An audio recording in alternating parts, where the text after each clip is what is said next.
자, 오늘은 굉장히 우리에게 중요한 날입니다. 어제부터 시작해서 베레시트 주간이 시작이 되었죠. 토라 포션의 사이클은 이 동그라미와 같아요. 이렇게 원으로 사이클을 그리면서 매년 반복이 되는 구조입니다. 하나님의 이끌어 가시는 역사의 방식은 뭐냐면은 이렇게 일직선으로 수직으로 이어가시는 게 아니에요. 하나님은 과거, 현재, 미래가 아니라고 말씀드렸죠. 하나님은 영원부터 영원까지를 통치하시는 분이고, 하나님은 시간에 매이시는 분이 아니고, 시간에 쫓기시는 분이 아니고, 과거를 후회하시는 분이 아니십니다. 하나님은 시간의 창조자이신 분이시기 때문에 하나님은 시간을 초월하여서 역사하시는 분이세요. 그래서 하나님의 역사를 우리가 제대로 이해하려면 우리가 가지고 있는 시간 개념을 가지고 하나님을 이해하면은 하나님을 오해하게 돼요. 그래서 하나님은 모든 것을 원래의 그 모습으로 바로 잡기를 원하십니다. 그래서 이렇게 지금 동그라미가 그려지고 있는 상황인 거예요. 자, 그리고 동그라미가 거의 다 완성될 시즌이 되었습니다. 그래서 이제는 동그라미가 완성이 되면 어떤 모습으로 우리가 보게 되는 거냐면 하나님이 처음 지으셨던 그 원점의 것이 더욱 충만한 모습으로 회복이 되어지는 거예요. 전에도 한번 그런 질문을 받은 적이 있어요. 왜 우리는 토라 말씀만 가지고 하냐? 우리가 토라 말씀 이후에도 나오는 여러 성경의 말씀들을 읽어야 되겠죠? 여호수아서부터 시작되어지는 말라기까지의 구약의 말씀들, 또 신약의 모든 말씀들도 우리에게 하나님께서 주신 언약의 말씀입니다. 그 말씀들도 여러분이 부지런히 읽는 자가 되어야 합니다. 자, 그럼에도 불구하고 우리가 계속해서 예배드릴 때에는 토라의 5권의 말씀을 계속 반복하여 읽는 이유가 무엇이냐? 그게 두 가지가 이유가 있어요. 하나는 무엇이냐? 아까 얘기한 것처럼 동그라미를 그리기 위해서예요. 자, 이것이 왜 중요하냐면 하나님께서 일하시는 방식을 우리가 배워야 돼요. 세상은 이 이야기를 하지 않습니다. 세상은 그냥 앞으로 나아가자는 거예요. 그러나 하나님은 이 동그라미를 그리시겠다는 거예요. 모든 것을 회복하시겠다는 겁니다. 자, 따라합니다. 처음이 좋았다. 처음이 완전했다. 자, 하나님은 이미 처음에 모든 것들을 완성해 놓으셨어요. 자, 이것이 우리 생각에는 이렇게 일직선으로 가니까 과거의 일인 것 같죠? 망가진 것 같죠? 끝난 것 같죠? 그러나 그렇지 않다는 거예요. 하나님은 시간을 초월하여서 하나님의 일들을 완성하시는 분이십니다. 할렐루야. 자, 그렇기 때문에 우리는 우리의 생각을 벗어 던져야 돼요. 말씀을 보면서 하나님이 일하시는 방식에 날마다 더욱 익숙해지는 자들이 돼야 됩니다. 하나님은 동그라미를 그리시는 분이시구나. 자, 그러므로 여러분, 우리가 지난해에 5782년의 사이클을 우리가 또 한번 그렸죠? 한번 그리고 나서 이제는 이번 주부터 새로운 사이클을 그려나가는 거예요. 자, 이것은 정말 놀라운 의미가 있는 것입니다. 자, 이번 주간에는 여러분들이 이번 5783년의 새로운 사이클을 통해서는 여러분이 이전보다 더욱 하나님의 일하시는 방식을 더욱 능숙하게 익숙하게 깨닫게 될 줄을 믿습니다. 하나님께서 이렇게 일하시는구나. 하나님께서 우리의 삶 가운데 이런 식으로 역사하시는구나 라고 하는 것이 어색하지 않도록 우리에게 익숙하게 다가올 수 있도록 그렇게 하나님께서 훈련하시는 시즌이다. 이렇게 여러분이 생각하면 될 것 같아요. 자, 또 하나의 이유는 뭐가 있냐면 토라의 말씀은 모든 성경 66권의 머리가 되는 말씀이에요. 자, 엄밀히 말해서 성경은 머리에 대한 말씀입니다. 성경의 첫 번째 글자가 무엇이냐면 따라합니다. 베레시트. 베레시트. 그게 이번 주간의 제목이죠. 베레시트는 뭐냐면 처음 글자가 베이트라는 글자가 나와요. 이 베이트라는 글자가 히브리 원어 성경에 보면 이따만하게 쓰여 있습니다. 베이트라는 글자가 크게 써 있고 나서 그 뒤를 따라서 나머지 글자가 따라오는 그런 구조예요. 하나님은 집에 대해서 말씀하시겠다는 거예요. 집, 그리고 언약의 시스템이에요. 하나님은 그냥 어떤 그 조각조각들을 막 흩어놓으시는 분이 아니라 니들끼리 한번 해봐. 이게 아니라 하나님은 하나님의 언약의 질서 가운데 그 집 안에다가 하나님의 백성들, 하나님의 만물들을 두시겠다는 거야. 집에 대한 하나님의 그림이 딱 나오면서 그 뒤에 나오는 글자가 뭐냐면 로쉬입니다.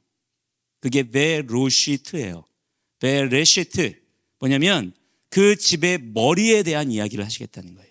너의 머리가 누구냐. 자, 이것을 묻는 것입니다. 자, 그런데 이 성경 첫 번째의 모든 성경의 머리가 되는 말씀이 어디에 있냐면은 이 토라의 말씀을 통해서 나머지 모든 말씀들이 하나님의 언약 안에서 풀어지는 것을 우리가 볼 수가 있다라고 하는 거예요. 그래서 이 토라의 말씀을 우리가 알지 못하면 나머지 뒤에 있는 말씀들 우리가 제대로 읽을 수가 있을까요? 없을까요? 읽을 수가 없다는 것이죠. 왜냐하면 머리가 없기 때문에.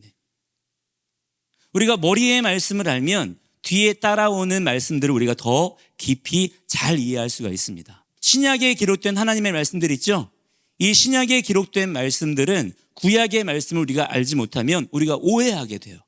자꾸만 우리의 상상력이 더해지게 됩니다. 자, 그렇기 때문에 여러분은 이 시대 가운데 무엇에 능통한 자가 돼야 되냐면 토라에 능통한 자가 돼야 되는 거예요. 또한 구약 성경에 능숙한 자가 돼야 됩니다.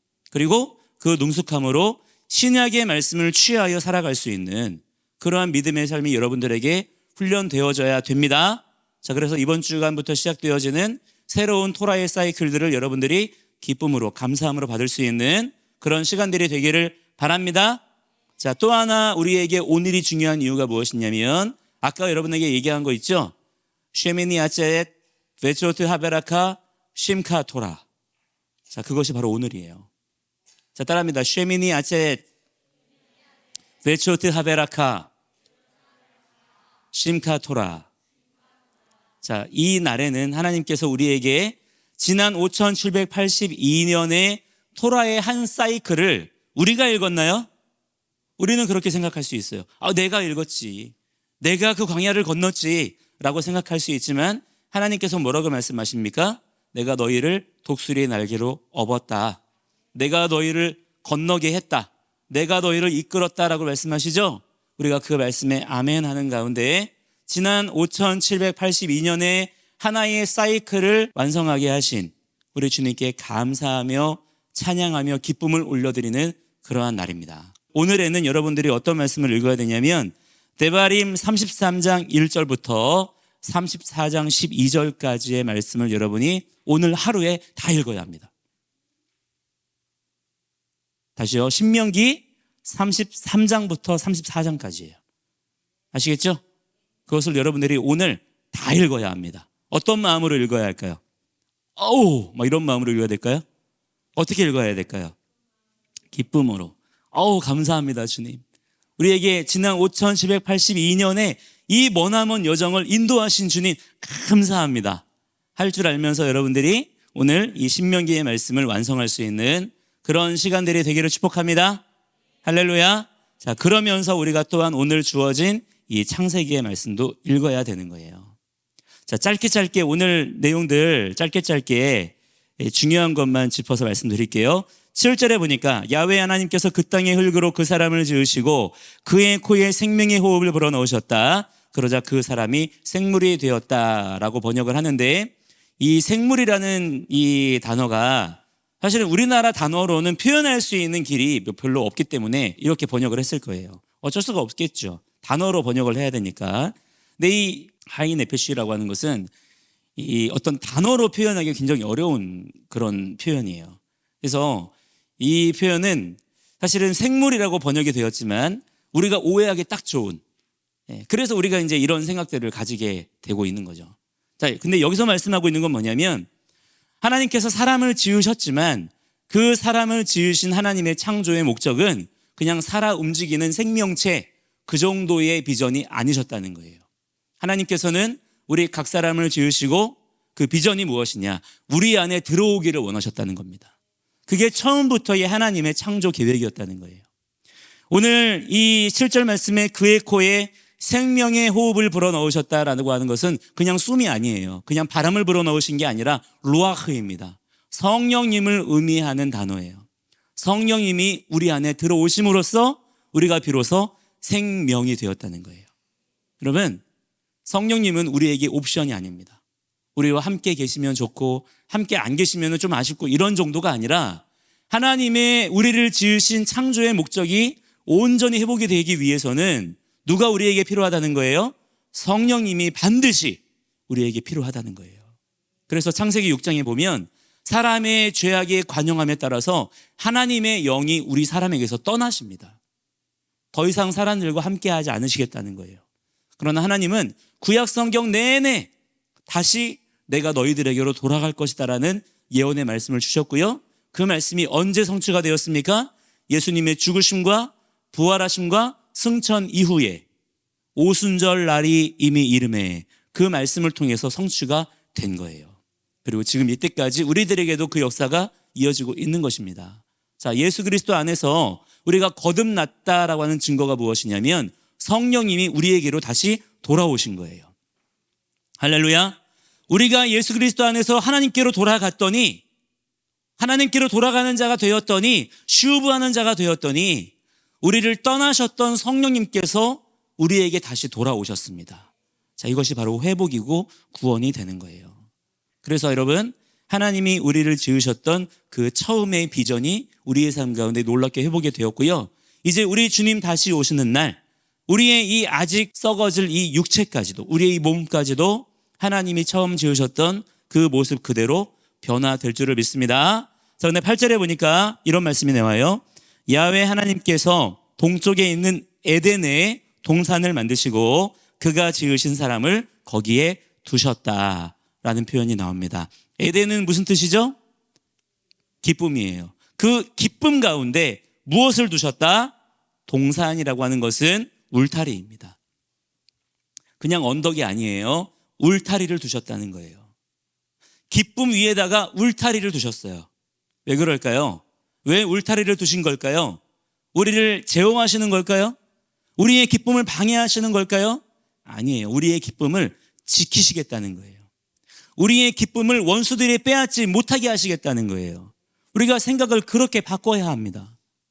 에덴에 그 안을 두셨다는 것은 우리의 기쁨을 영원토록 지키시기 원하시는 하나님의 의지가 여기에 드러나고 있는 거예요. 하나님은 우리가 기뻐하기를 원하세요. 하나님은 우리의 삶이 즐겁기를 원하세요. 그래서 말씀을 주시는 거예요. 우리가 말씀에 순종하면 어려울까요? 말씀에 순종하는 삶은 피곤할까요? 자, 이것이 마귀가 주는 생각입니다. 그래서 마귀는 자꾸 울타리 밖으로 나오라는 거예요. 그러나 하나님은 뭐라고 말씀하세요? 울타리 안에 있으라는 거예요. 그래서 어떻게 하십니까? 그가 지으신 그 사람을 거기에다가 갖다 두셨다는 거예요. 늘 여러분에게 얘기합니다. 여러분이 알아서 여러분 살 길 찾아다니는 방황하는 유랑하는 인생이 아니라 하나님께서 갖다 두시는 인생이 되어야 될 줄을 믿습니다. 그 인생이 형통한 삶이고요. 그 인생이 세계의 모든 민족 위에 뛰어나게 되는 인생이 된다라고 하는 거예요. 할렐루야. 자, 그런데 우리가 해야 될 일이 무엇이냐? 15절에 보니까 이런 말씀이 있어요. 야훼 하나님께서 그 사람을 취하셔서 에덴 동산에 그를 두셨다 그랬어요. 하나님께서 우리를 취하십니다. 그리고 우리를 갖다 두십니다. 자, 이것이 우리의 인생의 비전이에요. 자, 우리가 살아가는 방식이 뭐냐? 여러분이 믿음의 눈으로 잘 봐야 돼요. 우리가 내 인생을 개척하는 게 아닌 거야. 많은 세상의 가능성들이 있어가지고 내가 공부 열심히 하다 보면, 내가 열심히 무언가를 하다 보면 좋은 일이 있겠지, 이게 아닌 겁니다, 여러분. 하나님이 세상을 지으신 말씀을 잘 봐야 돼요. 그래서 하나님이 우리에게 허락하신 인생을 살아가는 방법 따라합니다. 하나님이 취하신다. 하나님이 취하신다. 자, 이거는 라하흐라고 해요. 라하흐는 뭐냐면 그냥 가지고 있는 게 아니야. 가족으로 품으시는 거예요. 너는 내 가족이라는 거예요. 하나님의 자녀 삼으시는 거야. 할렐루야. 그렇게 하나님께서 우리를 당신의 소유로 삼으시는 가운데 우리를 갖다 두시는 거야. 여러분, 이것이 여러분의 삶 가운데 더욱 이해되어지고 깨달아지는 인생이 되기를 축복합니다. 그러면 우리가 조급해하지 않아도 돼요. 우리가 나이 먹으면 먹을수록 조급해지죠? 왜 그럴까요? 점점 가능성이 줄어든다고 생각하기 때문이에요. 점점 시간이 없다라고 생각이 되기 때문이에요. 그러나 하나님은 그렇게 역사하지 않으신다. 하나님은 취하시고 갖다 두시는 분이시다. 그러면 우리는 뭐 하면 되느냐? 갖다 두신 그곳에서 그 뒤에 뭐라고 나옵니까? 그것을 일구며 그것을 지키게 하셨다. 자, 이것이 우리가 할 일이에요.